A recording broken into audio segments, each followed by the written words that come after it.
কি গো, কি হলো? আজকেও সালার ওই স্কুল বাস লেট। রোজ রোজ চাকা পাঞ্চার হয় কিভাবে ভগবান জানে।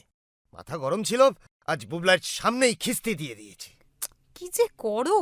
না না, শুনুক জানুক, আজকালকার দিনের ছেলেদের অত নেকুপুসু হলে চলে না। এই দেখো, পুজোয় কি হবে ঠিক নেই, আর ছেলে লুকিয়ে লুকিয়ে বসে দেখছে। ধ্যাৎ! আর ওদিকে শঙ্করদার বোন গাড়ি নিয়ে ভুস করে কোথায় একটা যেন চলে গেল, দেখলি? এই তো এলো, একটু এদিক ওদিক ঘুরে দেখবে না?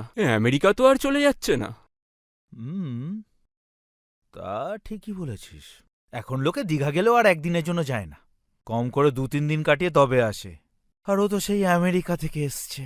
এই যে তোমার মেয়ে সকাল সকাল বেরিয়ে গেল, কোথায় গেল, কেন গেল, কিছু জানো? ও নিজের কাজ থাকতে পারে না, তাই বলে অনুমতি নিয়ে বেরোবে নাকি? ও কি আর সে আগের মতো ছোট্ট নদী আছে নাকি? এতদিন ধরে সে বাইরে একা রয়েছে, বাড়ি করেছে, গাড়ি করেছে, আজ 2 দিনের জন্য এদেশে বেড়াতে এসছে। বেরোতে গেলে তোদের অনুমতি নিয়ে বেরোতে হবে। না, সে কথা হচ্ছে না। কথা হলো গিয়ে, আজকে তো ডলার ভাঙাবে বলেছিল। আমার তো ফেস লস হলো।